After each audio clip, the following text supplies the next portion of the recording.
Telegram, April 14th, 1865. President Lincoln, in the face of a treacherous and dangerous enemy, please do not expose the nation to the consequences of any disaster to yourself. I implore you to exercise caution. Edwin M. Stanton, Secretary of War. Evening, Mars. President Lincoln. How's your health? Well enough, sir. Glad to hear. Did you know Major Eckert could bend an iron poker? Pardon me, sir, but why would you ask such a question? I have seen the man bend 5 iron pokers, one right after the other, right over his arm. What is this, sir? The order you issued, Mars. You don't want me leaving the White House without a security detail. Well, now, sir, if I may... You're right. Sir? It's your custom from time to time being right. Imprudence is unbecoming of a president. Then you have decided not to attend the Ford this evening. No. Problem is, I already have my tickets. Plus, I think it'll do the people some good to see me out in public, enjoying myself.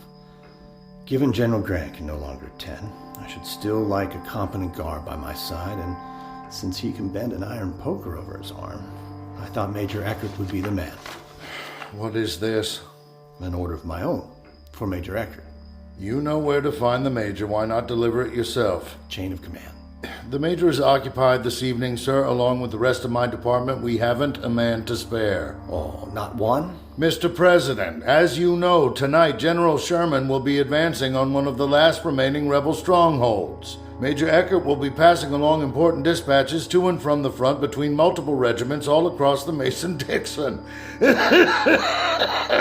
We have a perimeter to defend, a curfew to enforce, thousands of seditious prisoners under our watch here in the city. Mars. My men do not have time to go to the theater. My answer is no. No? Well, I suppose if anyone wants to do me harm, they'll just have to go through Mrs. Lincoln first. Mr. President, my health is failing me. Ellen has implored me repeatedly to take a step back. The day after Richmond fell, when I handed you my resignation, you asked me to remain by your side till the job of reconstruction was done. And despite Ellen's wishes, I obliged you. I thank you for it. I cannot do this without you. Nor I you, in the face of a dangerous enemy. The war's over, Mars. With respect, sir, it is not. Please do not expose the nation to the consequences of any disaster to yourself. No. I promise the First Lady. Sir, what about my order? You have no military escort. You must remain at home. Mars, sometimes with rules, as you know, one must, do like the Major does with his iron pokers, I suppose. Good night, Mars.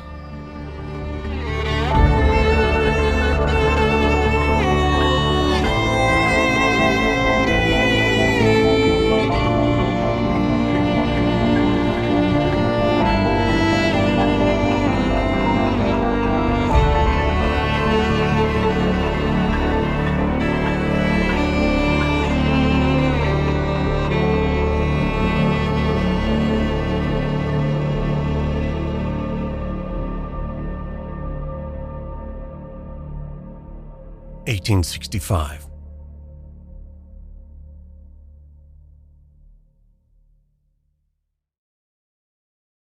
Secretary Stanton, given that General Grant is unable to attend the performance of Our American Cousin this evening, I shall require additional security to accompany my party to the fort. That's enough! I cordially request the services of Major Thomas Eckert. Sincerest regards, President. I said that's enough! Are you going to explain yourself? No one can know about this, Major. No one. Not now, not ever. Now hand me that order.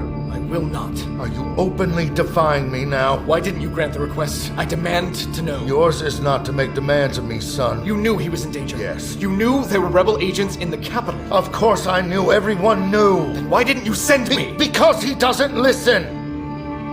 He never listened.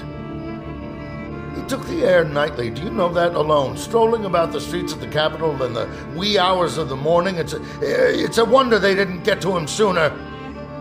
I didn't send you because he had no business being in a place like that. Because he is the president.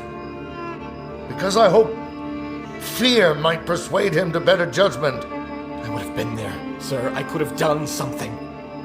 If it is the will of Providence I die by the hand of an assassin, it must be so. His words. I begged him not to go. He refused me, so I refused him. You have to come forward. I am not responsible for a man with a death wish getting what he wanted.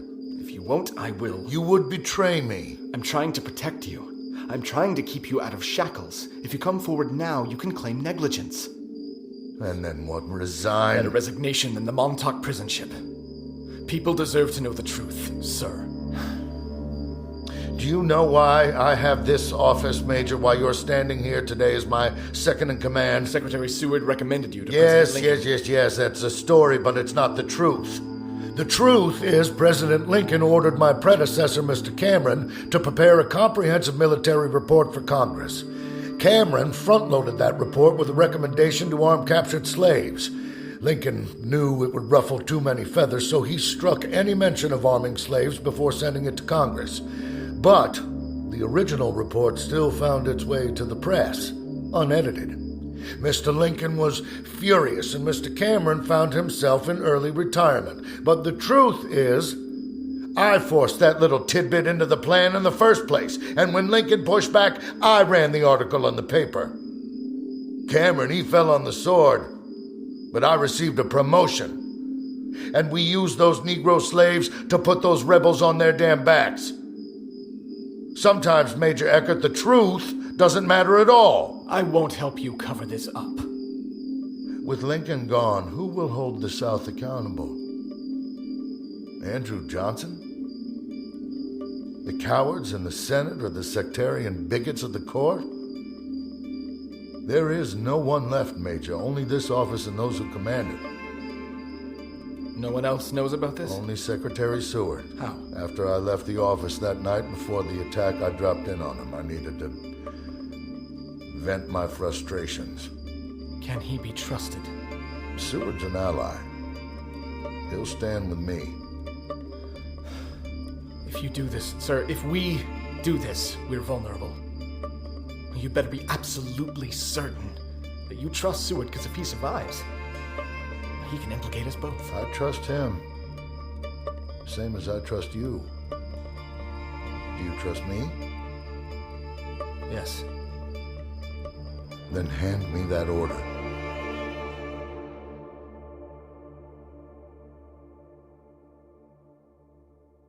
Have you seen this, gentlemen? From the New York Daily Tribune, quote, "The Southern Rebellion is dead, as is the spirit of the white man in the South. Not since the capture of Jerusalem by Titus has there been such utter ruin. The planting season is swiftly passing unimproved, leaving large sections of the country exposed next winter to the horrors of actual famine.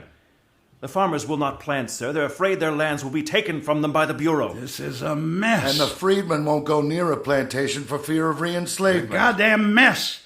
We gotta get this damn thing nipped in the bud, and fast. Mr. Langston's just returned from Virginia. I'll let him fill you in on the details. Thank you, Mr. Stanton. Mr. President, famine is not our most pressing concern. What in the hell could be more pressing than famine? Violence against the freedmen, sir. It's hell on the ground, Mr. President. Hell for the Union men trying to maintain order, and death to the Negro who dares step forward and demand his freedom. We have to do something, sir. Mr. President, the people of the South need to know where they stand. Clarity will assuage these tensions, grant the people general amnesty. We've been down this road before, Wells. Those lands belong to the freedmen. Those lands belong to the plantation owners in the South. Mr. Stanton's reconstruction plan is a recipe for one thing and one thing alone: more bloodshed.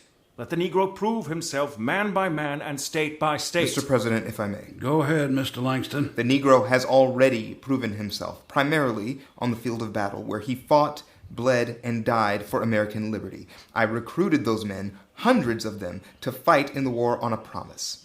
that on the other side there would be justice. First, we must have unity. Without justice, there can be no unity. You're right about one thing, Mr. Wells. A disenfranchised populace is a recipe for bloodshed. Bear that in mind when you consider the future of the Negro people. What about the poor whites? Sir? The poor whites in the South, where do they fit into all this? You see, folks, where I come from, in North Carolina and Tennessee, they don't own any land. They haven't oppressed anybody. Their homeland has been torn to pieces by this vile, disgusting war. Their family and friends coming home in pine boxes by the dozens. And for what? There's no 40 acres waiting for them. No mule, neither. Now, I'm sensitive to the Negro's struggle. I am. In fact, I don't think anyone is more sensitive to it than me. I just don't want us to forget about the poor whites in this conversation. We haven't forgotten them, sir. The benefits of the Freedmen's Bureau are for all the people of the South, black and white. That includes schools, hospitals, food, clothing, and most importantly, land. I wasn't aware of that. Read your briefings, Mr. President. You'll learn all manner of things. Well, surely the president can be forgiven for overlooking a memo, Mr. Stanton. Heavy lies the head, Mr. Langston. Heavy lies the goddamn head indeed. Sir, from what I understand, you're an admirer of President Jackson? That's right. I got a picture of old Hickory hanging on my wall at home, right above the fireplace. Best damn president this country's ever had, in my view. A true champion of the common man. Though not the Indian. Yes, well, that was a difficult time in our history, Mr. Langston. And this isn't? Did you know I have Indian blood in me, Mr. President? Is that right? Yes, my father was white. My mother was part Indian, part Negro. So what does that make you? Confused, sir. Now that's a knee slapper. Mr. President, hundreds of years from now, how do you think history will remember Andrew Jackson? I suppose that's for them to decide. Will he be viewed as the great father of the Democratic Party and the champion of the common man? Or the traitor who went back on every promise this country ever made to its indigenous people? Mr. President, I think you could be greater than Andrew Jackson ever was. You have an opportunity to succeed where Jackson failed. You can make good on this country's promise to the freedmen and provide for the common man down south. If you do that, sir, 100 years from today, it won't be President Jackson hanging above the fireplace of future presidents. It will be you. Stanton? Yes, sir. Deploy more troops to the south immediately. Yes, sir. Mr. President! I'll lean on the provisional governors down there. Make sure they're enforcing the law and supporting the Bureau. Thank you, Mr. President. Let's get those Negroes planting straight away. That'll be all, gentlemen.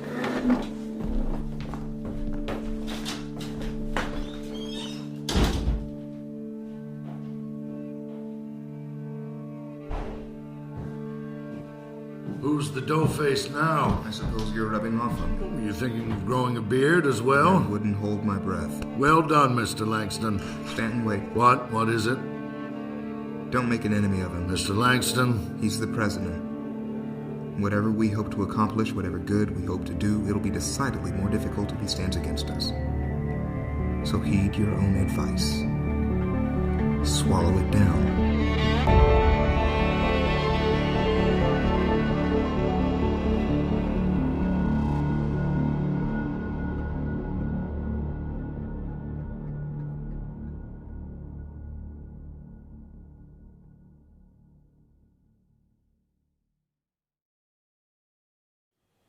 Among discerning, reasonable people, the question must be asked, why has Andrew Johnson not publicly announced his plans for Reconstruction?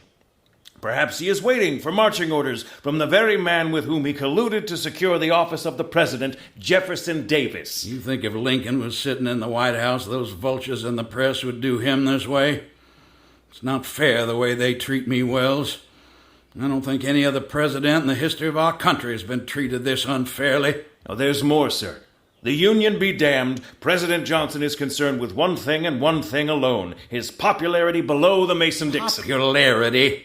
Hell, back when I was a senator in Tennessee, I spoke out against secession, for God's sake. Doesn't that count for something? It does in my book, sir. People down south threw rocks at me, Wells. My own people called me Andy the Toad. Mr. President, if you don't announce a reconstruction plan, and soon they'll call you worse than that. I promised I'd wait for the tribunal to conclude before moving forward. Stanton's tribunal is a Trojan horse, Mr. President.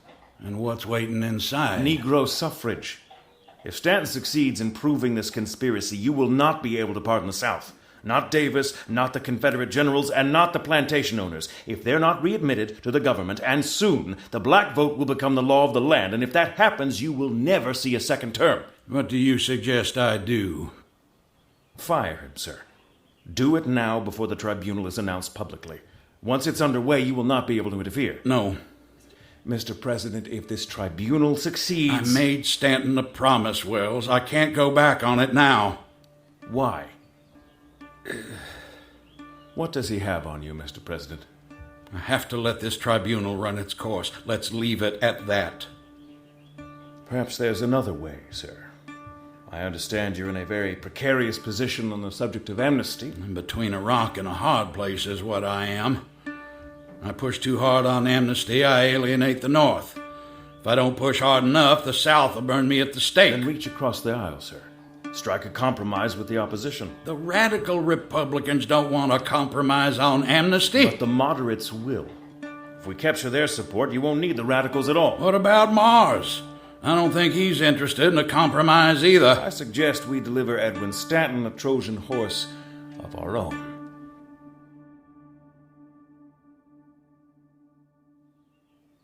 Tell me the truth now, gentlemen. What do you think of my suit? A handsome suit, expertly tailored. Thank you, Mr. Wells. Mr. Langston? It's a fine suit, Mr. President. I'm not so sure. Something just ain't right about it. Stanton, what do you think? I don't... A suit is a suit to me, sir. Yes, but what do you think? What's your opinion of it? I have no opinion. That's a first. Mr. Langston, did you know tailoring is one of the world's oldest professions? I suppose that stands to reason. Tailors have been there from the very beginning of time, cutting and sewing and hemming the way to civilization. Sir, why are we talking about tailoring? We are talking about tailoring, Mr. Stanton, because you are talking to a tailor. You know, I wasn't born with a silver spoon in my mouth. Hell, my parents couldn't read. They didn't have a pot to piss in, save a ramshackle log cabin my daddy built with his bare hands. After he died, my mother sold me and my brother into indentured servitude. And I'll tell you something, Mr. Langston. Slavery's hard, there's no doubt. But indentured servitude ain't no walk in the park neither. I ran away as fast as I could, and I never looked back. See, when my father died, I was very young, and my only memory of him is the suit he was wearing the last time I saw him. Strange thing to remember, I guess. But ever since, I've been working my fingers to the bone trying to recreate that suit.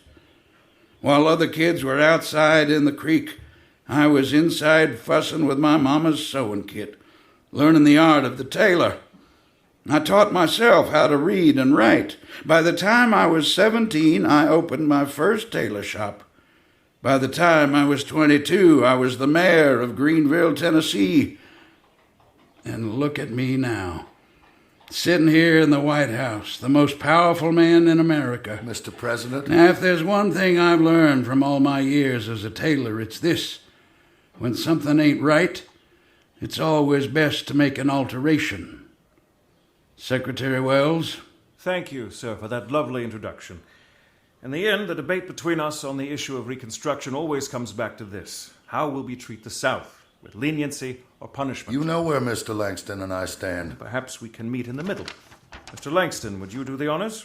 I do solemnly swear in presence of Almighty God that I will henceforth faithfully support, protect, and defend the Constitution of the United States and the Union of the states thereunder. A loyalty oath. Any Southerner who signs this will receive a full pardon. And their lands? A full pardon, Mr. Stanton. That includes the restoration of confiscated lands. Mr. President, I have in my hand a directive from General Howard. This order will initiate the process of resettling the freedmen. The Bureau is ready, sir. All we require now is your signature. Tell him the rest, Wells.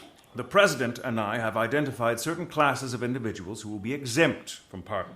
Confederate officers, government officials, plantation owners, and the like. Their lands will belong to the Bureau.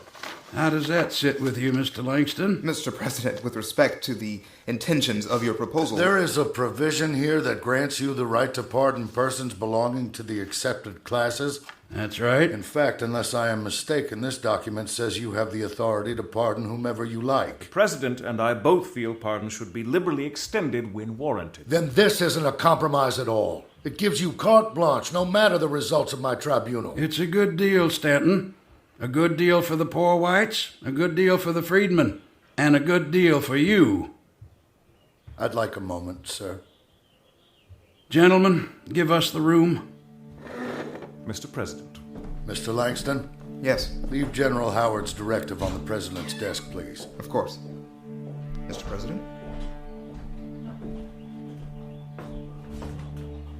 We had a deal, sir. Don't get your dander up, Stanton. This is a mighty fine compromise. The moderate Republicans will like it. The Democrats will like it. Hell, when Secretary Seward wakes up, he'll like it too. Frankly, I'm surprised you don't. What's to stop you from abusing your powers of pardon? What's to stop you from denying the freedmen their land? In truth, nothing. Then we don't have a deal. You and I are something of an arranged marriage, Stanton. I didn't choose you, and you didn't choose me. John Wilkes Booth thrust us together when he pulled the trigger on that baby Derringer of his. Any successful marriage, as Mrs. Johnson likes to say, is built on two pillars, trust and love. I'll concede love's out the window between you and me, but I still have hope for trust. Mrs. Johnson says the best way to find out if you can trust somebody is to trust them. Will you trust me? What do you suppose Mrs. Johnson will say about trust when I tell her about Ella Starr? I beg your pardon. Mrs. Stanton likes to say trust takes years to build, moments to shatter, and a lifetime to repair. I'm sure Mrs. Johnson would agree. I don't like the turn this conversation is taking. Neither will your wife, to say nothing of the press. I wasn't born in the woods to be scared by an owl, Stanton. You blow on me to the press, I reckon I'll just deny it. Write it off as bogus news. You might be able to spin a yarn to the press to stave off your ruin. You might even be able to concoct some fabrication to preserve your marriage. But when I tell the Attorney General you asked me to obstruct my investigation into John Wilkes Booth on your behalf, there's not a lie in the world that will save your presidency. Well, ain't you a Lulu? I've not been clear with you, Mr. President, so let me be clear now. You will not send this proposal to the Attorney General. You will not move forward with amnesty in any form until I say otherwise. You will do precisely nothing. Are we clear? Say it, so I know you understand. Are we clear? We're clear. Good. Now sign the directive.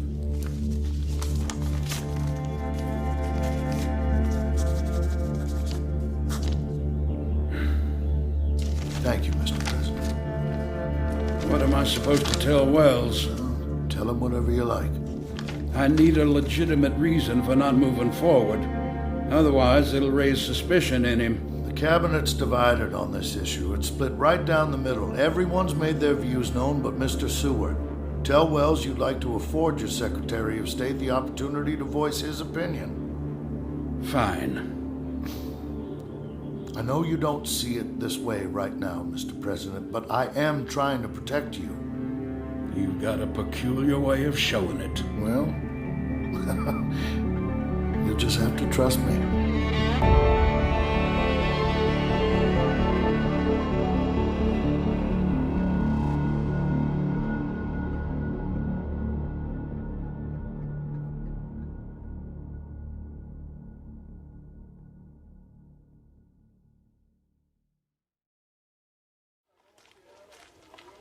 Well? The President will not be sending the order to the Attorney General. He wants to wait for Secretary Seward to weigh in before moving forward. Is that what he wants? Yes. Or is that what you've convinced him he wants?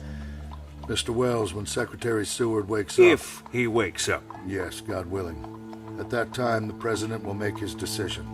If you have a better course of action to propose, go propose it. What do you have on him? I know you have something, only I don't know what. Good day, Mr. Wells.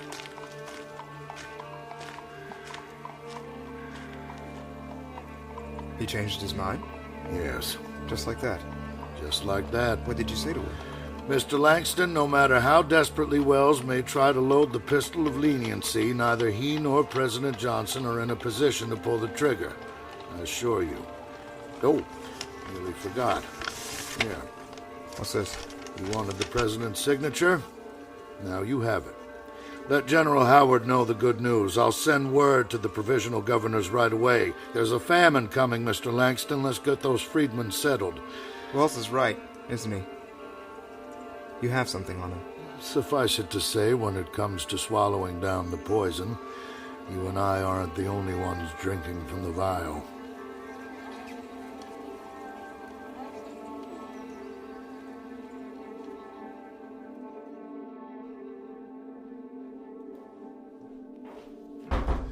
Come in.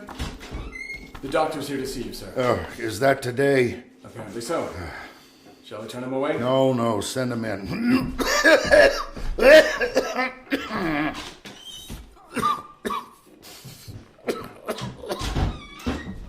Mr. Stanton, Come in, Doctor, come in. forgive me, I'm behind my time. No. I'm the one who should be apologizing for making you meet me here. I would have come to your office, but as you can imagine, I've quite a lot on my plate. My pleasure. Thank you for accommodating me. Thank your wife, sir. She is a very persistent woman. Yes, that is one way to put it. I'm hoping this will put her fears to rest. Where do you want me? Have a seat, wherever you like. I'd like to begin by asking you a few simple questions to establish a baseline for your treatment. Yes, of course. How are you feeling? Never better. Your wife says otherwise. Yeah, my wife is a worry ward. I'm perfectly fine. Your medical records tell a different story, too. The fits come and go. Some are worse than others, but on the whole, I'm getting better every day. Your wife says the coughing fits are as violent as they've ever been. It's important you answer honestly, Mr. Stanton. Are the fits getting worse? Yes. Are you sleeping through the night? I've never slept through the night. Do you have any cats? No, I do not have any cats. Feather pillow? No. How often does your wife dust? Incessantly. How regular are your bowel movements? It's a relevant question. Yes, I'm aware you doctors are obsessed with my regularity. Do you know how many enemas I've had in my lifetime? Mr. Stanton. You're the doctor. You tell me, how is an enema meant to remedy my breathing condition? As I said, I'm only trying to establish a baseline for your treatment. I've sat with men like you my entire life. I've answered these exact same questions more times than I have fingers to count on and memory to hold. My wife sent you my records? Yes. Then read them. I have read them. Then why are you wasting my time? Call on me when you have something useful to offer. Mr. Stanton, your wife called on me because I devoted my life's work to the study of your condition. In all my years, I've rarely seen a case as severe as yours. If left untreated, your condition will kill you. Come in. Mr. Stanton, a message for you, sir. What does it say? It's confidential, sir, for your eyes only. I will take my leave, Mr. Stanton. Doctor, may I call on you in a few days' time? I'd like to discuss my alternatives. You know where to find me. I'll see myself out. Gentlemen? The note? Here you are, sir. Who delivered this? Mr. Bell, moments ago. Mr. Stanton, per your request, I'm writing you confidentially with a report on the condition of Mr. Seward. Send an armed detail to Seward's home. No one gets in or out without my permission, especially President Johnson. Yes, sir. And bring my carriage round straight away. I need to get over there before Johnson catches wind of this. Catches wind of what? Seward is awake.